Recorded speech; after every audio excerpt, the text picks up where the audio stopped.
Documentaries are about the people that you meet and the stories you can tell. Stories of tragedy, laughter, hope and desperation, across faraway lands or right here in your own backyard. This podcast brings these stories to you, the listener, so that you can experience the adventures of documentary filmmaking in audio form while embarking on daily adventures of your own. Welcome to Barefoot Media's Stories Within Stories podcast with your host, Simon Holland.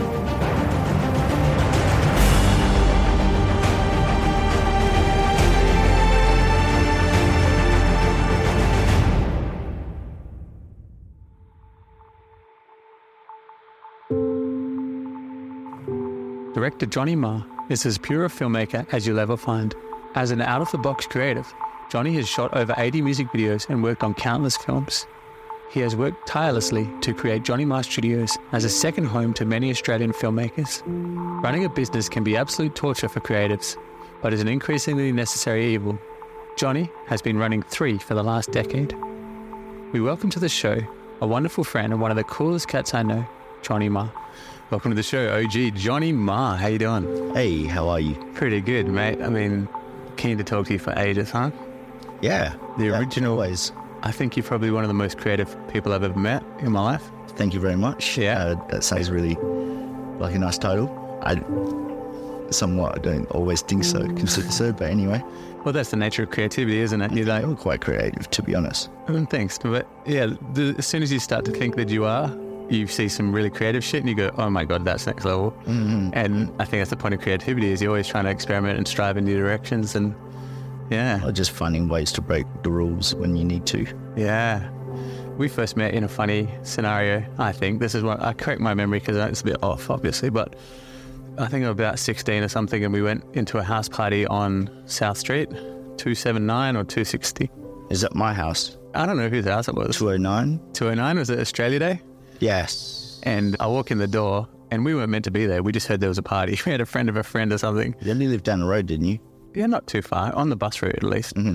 And so a couple of us, maybe 4 or 5, got backpacks on and headed into, full of Woodstocks and shit, and headed into this party. And then you're in there. You're the first person to see in the party in the living room. Mm-hmm. You're like, stop. And I'm like, fuck, someone's onto us. Like, we don't know anyone here at this party. We're going to get kicked out. You're like, no. Everybody that comes into the party has to get a photo, and you busted out a Polaroid camera, took a photo of us, and it comes out. You put it on the portrait on the wall. When I look at this wall, and there's probably fucking hundreds of portraits. Yeah, I think they left with 240 people. Yeah, there was yes, but I know you from before that because we used to hang out at Barefoot bus station. Oh, that's right. Yeah. So way before then. So. Yeah. You didn't completely crash the party because you kind of knew me. Ah, that's right, yeah. Who'd you stay out with at the bus station with? Myself, no. Were you at Applecross? Applecross. Yeah, it was Applecross, yeah. Yeah, so... Dude, that was actually magic times. Mm. Like, that bus station, being able to go in and get a CD and, to show your friends and listen. Actually, I think I might remember a conversation we had about the day I got Regurgitator. It had a yellow spot on it. Mm-hmm. Mm-hmm. The unit album. Yeah. And but those I was just talking today about those hot donuts, like the pink. There's it's next to the newsagent. There was like a puffin fresh. Yeah, some shit like that. It was like a fresh donut, and the donut, like the batter sailed across. And they have the donut holes. Yeah, and drops in the cinnamon sugar, and she coats it and gives it to you straight up. You're eating it within 10 seconds of getting made. That was the shit. But those times taught a lot about just chatting to people, hey, conversation. I never thought you'd run into people later in life from there. Yeah, well, it is a small world, but yeah, I think it was just the beginning of, and I think a lot of people that went to Barefoot bus station ended up being quite talented, to be honest. So, yeah? Yeah. Because your parents just went, you're catching the bus to school, we ain't doing shit for you. I wasn't allowed to really catch the bus. It was kind of like a special occasion that I got to catch a bus. Oh, really? Yeah, my dad kind of really liked to pick me up all the time, and I was just like, Dad, I just want to catch the bus home. Like, fuck off. Yeah. So pick up my sister, but I would just make my own way there. Why is that? Because I wanted the freedom. Yeah. Yeah. I was stuck in a Chinese restaurant ideal and parents and kind of I pick you up and drop you off. So you got to find ways to kind of be able to do things, Yeah. Yeah, that's it. And it's that you get to carve out your own identity for the first time. Oh yeah, very first time. Yeah. Very first time. You got your own personality. You got to deal with like bigger. There's some massive kids there that were bullies and stuff, and you had to kind of like navigate them. And then there's like chicks you wanted to talk to.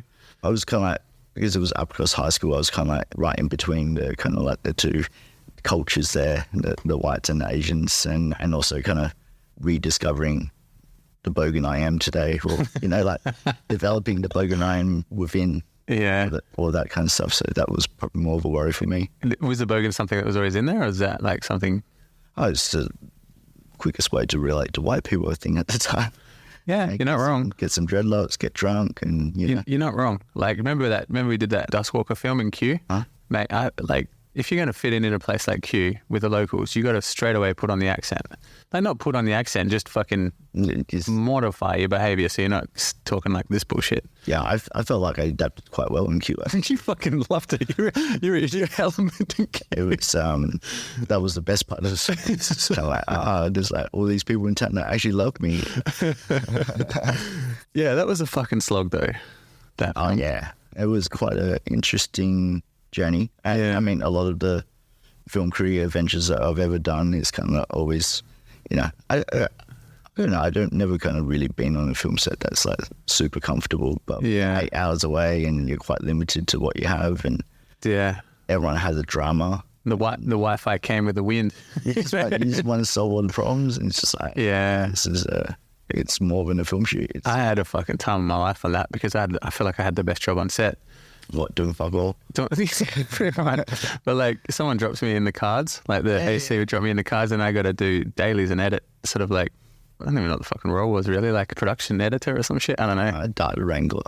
No, it wasn't data wrangling. I feel like that's what the guy that gave me the cards was doing. Oh. But I was like just sort of duplicating, and then I had to make a rough edit, progress edit for the director, and she'd sort of come in. At the start, she was pretty dutiful. Right. She'd kind of come in and be like, all right, what's the scene look like? You know, what shots have I missed, all this? So we had to kind of go through with her. And then she got distracted, and then I didn't see her for like 3 weeks. So that fucking was great. Like, deleted a lot of that memory, but yes, fuck me. Yes, so it was an interesting project because nobody really knew anything, and a lot of the heads of departments were kind of MIAs. Yeah. And I became first AD. Yeah, I remember that. But you're naturally, I think you're kind of, I mean, obviously production department is the coolest fit for you, someone like you, but I think first AD, you're pretty good at ball busting when you need to. I like the role. Yeah. Entirely. It's kind of that kind of management kind of role that you can kind of Yeah. between all the people and make sure everyone's happy and try Yeah. to get as much shots as you can during a shoot. Yeah. Yeah, it's something that I kind of enjoy, but So you must be a good connector of people, because I guess that's what, when I think of Johnny Marr Studios, you know, your studio, it's like a real hub, really. It's probably, I think in my head, the only real film hub we have, especially if you're sort of groveling at the independent level and you're down in the weeds for filmmaking. Mm-hmm. There's always like, you always know you can go there, get a sort of a monkey shoulder poured for you, and then then a bit of a chat. It's good. it's, yeah, I think like as a role, as a studio owner, you know, your kind of filmmaking skills kind of just meld in, and once you kind of like that first ADing and being a facilitator and sort of design stuff, like you just kind of step in when you need to. So it was kind of like it's a lifestyle and an honor to kind of work with a lot of these people that have come through. Yeah. And you must get a lot of satisfaction when you see people walk in the door and look around and be like, holy fuck, what is this place like? It's always, I think that's the whole point. It's like, well, I even kind of baffle myself continuously. Like, why the fuck do I have all this shit? And, you know, after, you know, such a long while, the attachment to some things not visible in your eyesight anymore, because you kind of look at it continuously. It's just another thing. But yeah, that's what they say. They don't know who to... Well, fuck, I got this fucking 35mm projector for some reason. You know, how did I acquire that? But it is always a surprise for me, and I love. I know. I think the whole nostalgia point is all the stuff that I couldn't have when I was, you know, like younger or like kind of discovered, and it's been locked in my brain. So somehow you've kind of got one of all the things that you kind of want, and then and that's other people's attachment to that nostalgia as well. Yes. Yeah, like you got probably one of the best 8mm camera collections I've ever seen. Camera hoarder. Yes. Yeah. Yeah. It was kind of crazy that I kind of started collecting cameras, but it was it just kind of attracted me at the end. It's just things were just coming my way, and you're like, oh, here's another collection to add to the collection. You put it in, and it starts kind of. It's a huge collection, but it's a lot of like Perth history that could have been thrown in the bin. Yeah, it was my journey. I was like, the skip bin was like full of old lights at Channel 2 because they threw them all out and changed them all to like kinos, and I happened to be there on the day, and why would you throw this out? And now I'm just like, what the fuck do I do with this? Yeah, they're all cool pieces to look at, but they all take up like some sort of space. Yeah, I think it just will eventually build. It just continues to build the aesthetic, You've got plenty of space. I mean, you can store a lot of shit there. I'm 40 now, and this is how much shit I have. No, I think after the recent pandemic, you kind of realize that you don't need all this stuff. Yeah, it's another thing. I think I really enjoyed before having all these items that I automatically move around during the night time. And so every time someone comes in, it looks different again. Yeah. But now it's kind of like, well, there's just all this shit. Like, how do you make it like so minimal in a different way? You are the best. You are good for that, because I'm a night owl, and my mum is like, if I go visit my mum, at 10 o'clock at night, I'll walk in the door and she'll be like, oh, glad you're here. I'm just trying to move this bookcase. Like, it's I don't know what it is, but I'm like that too. And then I think when I visited you like in the evenings and then you're moving stuff, I'm like, I feel like at home. It makes me feel way more like, I feel like I'm like, I get it. What about if this goes over there? Let's put the table, let's put the lamp, it's good. Yeah, it always kind of excites me and other people as well. Like, the same place, but everything's kind of rearranged, and it's kind of like a kind of rat race, a beautiful rat race in a way, where like, it's, oh, I can't walk through there anymore. Like, it's changed like that, and it was like this. So, yeah. Sometimes I walk in and it looks like, you're having the time of your life. Other days I walk in and it looks fucking stressful, like running a studio. Yeah. I don't know if stress has ever been an entire word, but burnout is. Yeah. But yeah, it's continuously working. I mean, it's not my sole focus as well. So I have other businesses I run. So it's trying to tie in all the three things together, and also being asked to do extracurricular items, to be on set and all that kind of stuff. And I really love that pace, but I really love the pace. That's the stressful part of it. Yes.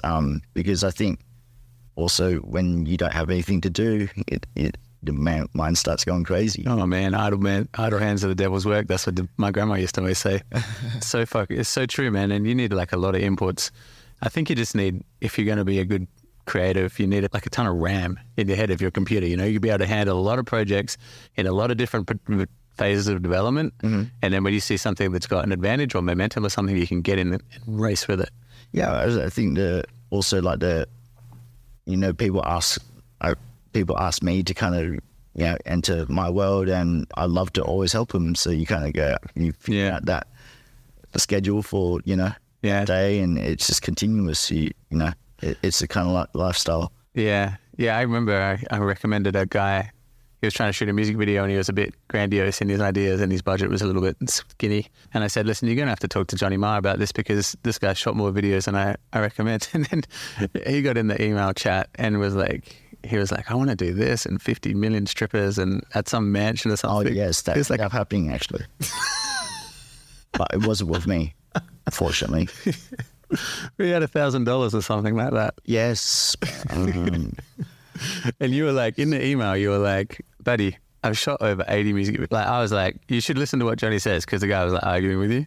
And I'm like, you're like, hey, I've shot. He's like, no, what's your resume or what's your credentials? You're like, well, I've shot over 80 music videos. I'm like, dude, this guy's legit. What are you arguing with him for? Like, but yeah. So wait, it happened? Did he say?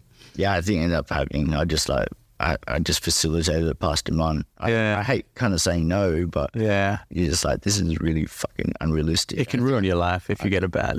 For at least a period of time. I think the curious body always goes, the experience, like, $1,000 and there is going to be heaps of girls and all that. That might be fun, but then you're like, no.